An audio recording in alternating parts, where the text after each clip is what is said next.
ഒരാളെ ചെരുപ്പെടുത്തെറിയ. ചോദിക്കാൻ ചെന്ന അഭിലാഷിനെ ആര്യൻ ഇന്ന് ചെരുപ്പെടുത്തെറിഞ്ഞു. എന്ത് ചോദിക്കാന്നല്ലേ? ഒരു ടാസ്ക് ഉണ്ടായിരുന്നു. എന്താണെന്നറിയോ? കഥ പറയൽ ടാസ്ക്. എല്ലാവരും കഥ പറയുമല്ലോ, സ്വന്തം കഥ പറയാൻ. ശരിക്കും പറഞ്ഞാൽ എല്ലാവരും കഥ ഭയങ്കര ഇമോഷണൽ ടച്ചിങ് ആണ് കേട്ടോ കഥ. ഇന്ന് കഥ പറഞ്ഞത് ബിന്നിയും ശൈത്യമാണ്.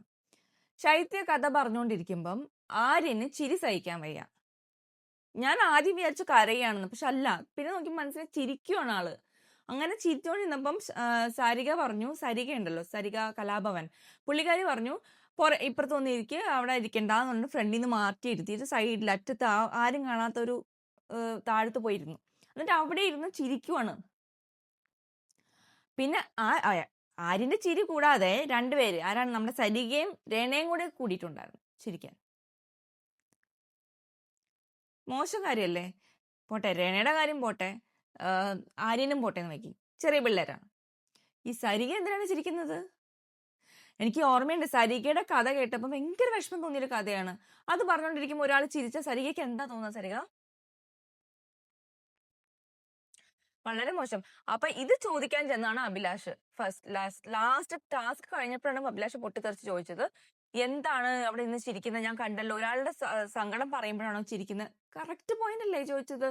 അത് ചോദിക്കാൻ ചെന്ന അഭിലാഷിന് ചെരിപ്പെടുത്തെറിയാണോ ചെയ്യേണ്ടത്? ഒരു സോറി, അല്ലെങ്കിൽ എനിക്ക് തെറ്റ് പറ്റിപ്പോയി എന്ന് ആക്സെപ്റ്റ് ചെയ്ത്. ഈ ആര്യനുള്ള പ്രശ്നം അതാണ് കേട്ടോ, ഒരു ആക്സെപ്റ്റ്. നമ്മൾ ആര്യം ഭയങ്കര പെർഫെക്റ്റ് ആണെന്നാണ് ആര്യന്റെ വിചാരം. അല്ല, നമ്മളെല്ലാവരും ഹ്യൂമൻസാണ്, നമുക്കൊക്കെ മിസ്റ്റേക്കുകൾ പറ്റും. അതങ്ങ് ആക്സെപ്റ്റ് ചെയ്ത് അയ്യോ സോറി പറ്റിയില്ല, അത് പറ്റിപ്പോയി എന്ന് പറഞ്ഞിട്ട് അതങ്ങ് തീർത്താൽ മതി. മാപ്പ് പറഞ്ഞു അവിടെ തീർക്കാലോ. അത് ചെരുപ്പെടുത്തറിയാൻ നിൽക്കുന്ന എന്തിന്? അത് ഫസ്റ്റ്. പിന്നെ അത് കൂടാതെ രണ എന്തിനാണ് ഒനിലിനെ പോയി തള്ളാൻ പോയത്? ചോദിക്ക. രണ അവിടെ വെറുതെ കിടന്ന് വെച്ചെടുക്കുന്നുണ്ട്. രണ ചിരിച്ചു എന്നുള്ളത് ഉറപ്പല്ല. രണ ഫാത്തിമ ചിരിച്ച് ഞാൻ കണ്ടതാണ്. അപ്പൊ നമ്മൾ ചിരിച്ചിട്ടുണ്ടെങ്കിൽ അതങ്ങ് ആക്സെപ്റ്റ് ചെയ്തിട്ട് പറയാം, എനിക്ക് മിസ്റ്റേക്ക് പറ്റി, അത് കണ്ടിട്ട് ഞാൻ ചിരിച്ചു പോയതാണെന്ന് പറഞ്ഞിട്ട് അതങ്ങ് സോൾവ് ചെയ്യും. നമുക്ക് എന്താ എനിക്ക് അറിഞ്ഞൂടാ, നമുക്ക് കുറ്റബോധം എന്ന സംഭവം ഇവർക്കൊന്നും ഇല്ലേ? നമ്മൾ ചെയ്ത കുറ്റം, നമ്മൾക്ക് ഒരാൾ കുറ്റം കാണിച്ചു തരുമ്പോൾ, നമ്മൾ ചെയ്ത തെറ്റാന്ന് ഒരാൾ പോയിന്റ് ഔട്ട് ചെയ്യുമ്പം അത് ആക്സെപ്റ്റ് ചെയ്തുകൊണ്ട് നമ്മൾ കുഞ്ഞൊന്നായി പോവില്ല. നമ്മൾ അവിടെ വലുത് തന്നെയാവും. ആക്സെപ്റ്റ് ചെയ്ത് ഓക്കെ എനിക്ക് തെറ്റ് പറ്റിപ്പോയി, ഓക്കെ ഐ എം സോറി എന്ന് പറഞ്ഞാൽ ആ സോറി മീനിങ് ആയിട്ട് പറയണം. അല്ലാതെ അക്ബർ പറയുന്ന പോലെ എന്നും പറഞ്ഞുകൊണ്ടിരിക്കാനല്ല ഞാൻ പറയുന്നത്. മീനിങ് ആയിട്ട് സോറി പറയുവാണെങ്കിൽ അത് വലിയൊരു സംഭവമാണ്. അതിന് പകരം രണ പോയിട്ട് പിന്നെ ഒനിലിനോട് തട്ടിക്കയറാൻ നോക്കി. തള്ളുന്നത് ഞാൻ കണ്ടാണ്. ബിഗ് ബോസ് ഹൗസിൽ കൈ നമ്മൾ കൈയേറ്റം ചെയ്യാൻ പാടില്ല ഒരാളെയും. തള്ളുക ഒന്നും അതൊന്നും പാടില്ലേ ഇല്ല ബിഗ് ബോസ് ഹൗസിൽ. രണ അത് ചെയ്തിട്ടുണ്ട്. അപ്പോഴാണ് ഒനിലിന് അവിടെ ദേഷ്യം വന്നിട്ട് ഒനിൽ വന്നിട്ട് പ്രതികരിച്ചു തുടങ്ങിയത്. ഞാൻ ശ്രദ്ധിച്ചതാണ്. പുറയുന്നു പോയി തള്ള. രണ നല്ല സ്മാർട്ട് കുട്ടിയാണ്, നോ ഡൗട്ട്. ഇന്നത്തെ ഡിബേറ്റ് കണ്ടപ്പോൾ എനിക്ക് തോന്നി സ്മാർട്ടാണ്, ആള് സ്മാർട്ടാണ്. പക്ഷെ ഒരു പ്രശ്നമുണ്ട് രണയ്ക്ക്. എന്താണെന്നറിയോ? നമ്മൾ സ്മാർട്ട്നെസ് ആവാം, പക്ഷെ ഓവർ സ്മാർട്ട്നെസ് ആണ് പുള്ളിക്കാരിയുടെ പ്രശ്നം. കുറച്ചൊരു മിതമാക്കിയാണ്ടല്ലോ വേറെ ലെവൽ. എനിക്ക് തോന്നുന്നത് പ്രായത്തിന്റെ ആവാം മിക്കവാറും. ഒരു കുട്ടിയാണല്ലോ, 19 വയസ്സുള്ള കുട്ടിക്ക് എന്ത് പ്രായം എനിക്കറിയില്ല, എന്താ പറയാ, അതിന്റെ ആയിരിക്കും എന്ന് എനിക്ക് തോന്നുന്നു. പക്ഷെ പോയ മാറ്റമായിരിക്കും എന്ന് വിചാരിക്കുകയാണ്. പക്ഷെ ഇന്ന് ചെയ്ത പല കാര്യങ്ങൾ ഇതൊക്കെയാണ്. ഒന്നും പറയാനില്ല. ഇതിൽ എനിക്ക് ജിസേലിന്റെ കാര്യം എനിക്ക് പറയാനുണ്ട്. ജിസേൽ എന്തിനാണ് സ്വന്തം കളി ഇങ്ങനെ കളയുന്നത്? ഈ വക കാര്യത്തിൽ നമ്മൾ വെറുതെ ഇന്റർഫിയർ ചെയ്തിട്ട് നമ്മളെ കളി കളയരുത്. സ്വന്തം ഗെയിം അത് സ്പോയിൽ ചെയ്യണം വേറെ ആളെ സപ്പോർട്ട് ചെയ്തിട്ട്. നമുക്ക് മനസ്സിലായിട്ടുണ്ടെങ്കിൽ നമ്മൾ കുറ്റം കണ്ട ഒരാൾ നമ്മുടെ ഫ്രണ്ടാണ്, ശരിയാണ്, അയാൾ ചെയ്ത് തെറ്റാണെങ്കിൽ തെറ്റാണ് നീ ചെയ്തതെന്ന് പറയുന്നതിന് എന്താ കുഴപ്പം? പിന്നെ അത് പറയാൻ പറ്റിയില്ലെങ്കിൽ എന്ത് ഫ്രണ്ട്ഷിപ്പ്? അതാണ് ഫ്രണ്ട്ഷിപ്പ്. ചെങ്ങാതി നന്നായ കണ്ണാടി വേണ്ടെന്നുള്ള ചൊല്ലുണ്ട്. അതെന്താണ് അതിന്റെ അർത്ഥം? അതാണത്. അല്ലാതെ ഞാൻ അയാളെ സൂചിപ്പിച്ച് നിൽക്കുന്ന എന്ത് ഫ്രണ്ട്ഷിപ്പ്? അത് വേറെ, അത് ഫ്രണ്ട്ഷിപ്പ് അല്ല, അത് അതൊരു ഇതാ മാത്രമാണ്, അഡ്ജസ്റ്റ്മെന്റ് മാത്രമാണ്. അതാണ് ഇന്ന് നടന്നിട്ടുള്ള മെയിൻ വിഷയം ഇതാണ്. പിന്നെ ഉണ്ടായിരുന്നത് ടാസ്ക് ആണ്. 2 ടാസ്കും വേറെ വലിയ സംഭവങ്ങളൊന്നും ഉണ്ടായില്ല. പിന്നെ നെവിൻ എനിക്ക് ഇന്ന് ഇച്ചിരി ഇഷ്ടമായി. കുറച്ചും കൂടി നല്ല പഞ്ച് ഡയലോഗ്സ് ഒക്കെ അടിക്കുന്നുണ്ടായിരുന്നു. അപ്പൊ പുള്ളിക്കാരൻ ഡിബേറ്റിൽ നിന്ന് കലക്കിയിട്ടുണ്ട്. അപ്പം ഇതുണ്ട്, ഇനി നമുക്ക് വിശദമായിട്ട് സംസാരിക്കാം ഈ വക കാര്യത്തിനെ കുറിച്ച്. ഇപ്പൊ നമ്മൾ സംസാരിച്ചത്. അപ്പൊ ഞാൻ ദിവ്യ, ഇന്ന് ഡേ 18 റിവ്യൂ ആണ്. അപ്പം നിങ്ങൾക്ക് ഇഷ്ടമാണെങ്കിൽ, എന്റെ വീഡിയോ ഇഷ്ടമാണെങ്കിൽ ലൈക്ക് ചെയ്യുക, ഷെയർ ചെയ്യുക, സബ്സ്ക്രൈബ് ചെയ്യുക. അപ്പം ഓക്കെ, വിൽ ഗോ ഹെഡ്. അപ്പൊ ഡേ 18 തുടങ്ങി തന്നെ ഗ്യാസിന്റെ പ്രശ്നം വരണം. ഗ്യാസ് തീർന്നു. ബിഗ് ബോസ് ഹൗസിൽ സമരം ചെയ്യുക ഗ്യാസിന് വേണ്ടിയിട്ട്. നന്നായി. അവിടുത്തെ ഗെയിം തന്നെ ഗ്യാസ്, റേഷൻ, ഇതൊക്കെയാണ് അവിടുത്തെ ഗെയിം. അപ്പം നിങ്ങൾ അവിടെ പോയി സമരം ചെയ്തിട്ടൊന്നും കാര്യമില്ല. പക്ഷെ എന്തായാലും കണ്ടന്റ് കിട്ടി. കുറെ സമരമൊക്കെ ചെയ്യുന്നുണ്ടായിരുന്നു. അവര് ക്യാപ്റ്റനാണ് ലീഡ് ചെയ്യുന്നത് തന്നെ. അതിന് ഇനിയിപ്പോ ലാലേട്ടൻ ചോദിക്കും. അവ ഉറപ്പായി. അപ്പൊ ഈ വീക്കെൻഡ് ഉറപ്പിച്ചോ? ആര്യന്റെ ഫേസ് തന്നെ കാണാൻ റെഡി ആയിക്കോ? എന്തായിരിക്കും ലാലേട്ടൻ പറയാന്നാണ് ഞാൻ ആലോചിക്കുന്നത്. ടീം ഇപ്പൊ ഇത് എഴുതുന്നുണ്ടാവും സ്ക്രിപ്റ്റ്. പുള്ളിക്കാരൻ ഇങ്ങനെ കൊടുക്കുവാണല്ലോ ഓരോ ദിവസവും ഓരോന്ന്. അപ്പൊ ഇത് പിന്നെ അത് കഴിഞ്ഞിട്ട് നെവിൻ എനിക്ക് ഇഷ്ടമാണ്. നെവിൻ നല്ല നല്ല പഞ്ച് ഡയലോഗ്സ് പറയാം. അതെനിക്ക് എടുത്തു പറയണം. കാരണം ഇന്നത്തെ എപ്പിസോഡിൽ പുള്ളിക്കാരന്റെ പ്രത്യേകിച്ച് കാണിച്ചിട്ടുണ്ടായിരുന്നു, ശ്രദ്ധിച്ചോ? അപ്പൊ പുള്ളിക്കാരൻ ഇമ്പ്രൂവ് ചെയ്ത് വരുന്നുണ്ട് കേട്ടോ. നമുക്ക് അങ്ങനത്തെ ഒരു കണ്ടന്റ് ആളെ വേണം. ഇടയ്ക്കിടയ്ക്ക് ഒന്ന് ചിരിക്കണ്ടേ? ബിഗ് ബോസ് ഞാൻ എല്ലാ ഇമോഷൻസ് അറിഞ്ഞിട്ടുള്ളൊരു ഷോ ആണ്. ദേഷ്യം വരും, സങ്കടം വരും, പിന്നെ എന്താ പറയാ, ചിരിക്കണം, ഇതെല്ലാം എല്ലാ ഇമോഷൻസും വേണം. അപ്പം അങ്ങനത്തെ ഒരാളും വേണം. ഇത് ടാസ്ക് വന്നത്. ടാസ്ക് വേറെ ഒന്നല്ല, 5th ലാസ്റ്റ് ടാസ്ക് ആയിരുന്നു. അവർക്ക് അവസാനം 1050 പോയിന്റ്സ് കൊടുക്കാൻ തീരുമാനിച്ചു. അപ്പൊ ആ ടാസ്ക് എന്തിട്ടാണ്? ആദ്യം ഡിബേറ്റ് ചെയ്യണം. 7 ടീം, അതായത് 2 വെച്ചിട്ട് ടീം വെച്ച് ഡിബേറ്റ് ചെയ്യുക. ബാക്കി നേരത്തെ പോയ അനീഷ്, നമ്മുടെ ജിസൽ, ആര്യൻ, അതില, അവരായിരിക്കും ജഡ്ജ്. എന്നിട്ട് എല്ലാം ടീം ഡിബേറ്റ് ചെയ്തു. അപ്പൊ നന്നായിട്ട് ചെയ്തിട്ടോ. ആരുമില്ല. എസ്പെഷ്യലി എനിക്ക് പറയാനുള്ള നിവിൻ നന്നായിട്ട് ഡിബേറ്റ് ചെയ്തു. ശൈത്യ എന്ന അഗേൻസ്റ്റ് നന്നായിട്ട് ഡിബേറ്റ് ചെയ്തു. ശൈത്യനെ ശരിക്കും പ്രൊവോക്ക് ചെയ്തിട്ടുണ്ട്. അങ്ങനെയാണ് ഡിബേറ്റ് ചെയ്യുക. Very good. നന്നായിട്ട് ചെയ്തിട്ടുണ്ട്. നന്നായിട്ട് ചെയ്തവരും പറയണമല്ലോ. അപ്പൊ എനിക്ക് ഒരു കാര്യം കൂടി പറയാനുണ്ട്. റെന ഫാത്തിമ പുള്ളിക്കാരി അനുമോളിനോട് ഡിബേറ്റ് ചെയ്യുന്നുണ്ട്. ഡിബേറ്റ് എന്ന് പറഞ്ഞാൽ നമ്മളെ ശരിയും സ്ഥാപിക്കുകയാണല്ലോ. പുള്ളിക്കാരി നന്നായിട്ട് പറയാൻ ഇതുണ്ട്. ഫ്യൂച്ചറുള്ള കുട്ടിയാണ്, നോ ഡൗട്ട്.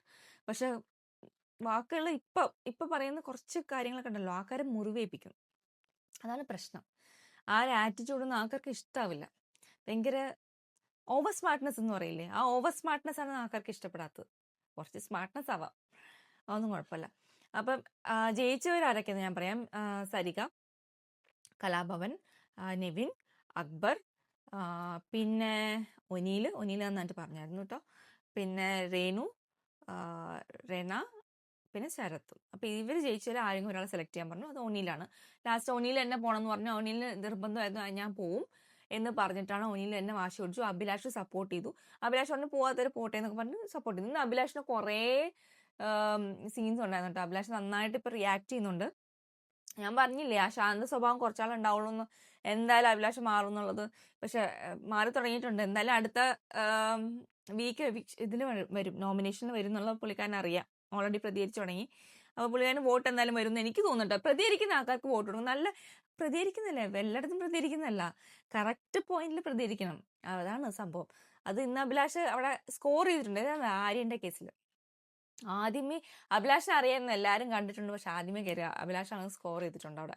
അപ്പൊ അഭിലാഷാണ് അവിടെ ഒനീലിനെ സപ്പോർട്ട് ചെയ്ത് ഒനീലിനെ വിട്ടു. ഓക്കെ, അപ്പൊ ഒനീലാണ് ഇനി ഇതിലേക്ക് പോകുന്നത്, മറ്റേ പണിപ്പുര ടാസ്കിലേക്ക്. പിന്നെ അത് കഴിഞ്ഞിട്ടുണ്ടായിരുന്നാണ് മറ്റേ ഭൂമി കയ്യേറ്റം ടാസ്ക്. അത് നല്ല ഫ്ലാഗ്സ് കുത്തുക. 2 ടീമായിട്ട് പിരിഞ്ഞു. എന്നിട്ട് ഫ്ലാഗ്സ് ഏറ്റവും കൂടുതൽ ഫ്ലാഗ്സ് കുത്തുന്ന ടീം ജയിക്കും. എന്നിട്ട് അതിൽ നിന്ന് ഒരാൾക്കോ രണ്ടു പേർക്ക് പോവാം. അങ്ങനെയായിരുന്നു.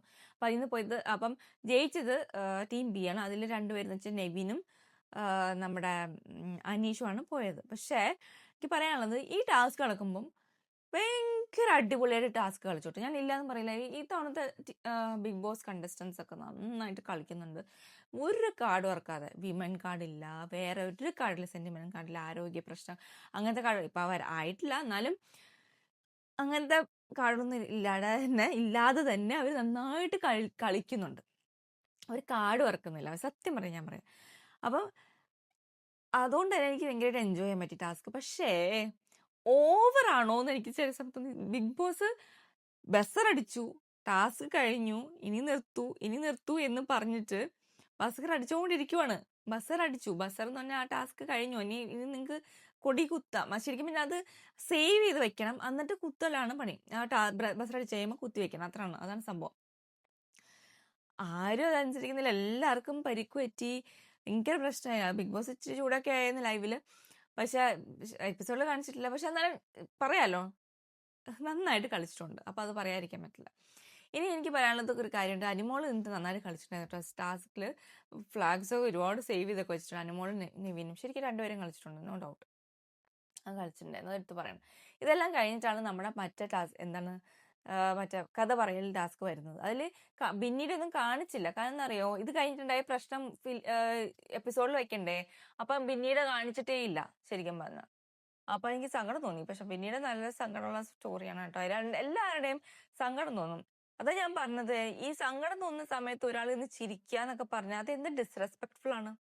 അത് ആ പ്ലാറ്റ്ഫോമിനെ ഡിസ്റെസ്പെക്ട്ഫുൾ ആണെന്ന് ഞാൻ പറയത്തുള്ളൂ. ബിഗ് ബോസിൽ ഒരു ടാസ്ക് വന്നാൽ ഞാൻ ടാസ്ക് സീരിയസ്നെസ്സിന് എടുക്കാൻ പറ്റുന്നില്ലെങ്കിൽ നിങ്ങൾ ആ പ്ലാറ്റ്ഫോമിനെ റെസ്പെക്ട് ചെയ്യുന്നില്ല എന്ന് അർത്ഥം. ഇതൊരു ഷോ ആണ്, പബ്ലിക് ഷോ ആണ്. അതിൽ ഇമോഷൻസ് എല്ലാം കാണിക്കുന്ന ഒരു ഷോ ആണ് ശരിക്കും പറഞ്ഞ ബിഗ് ബോസ്.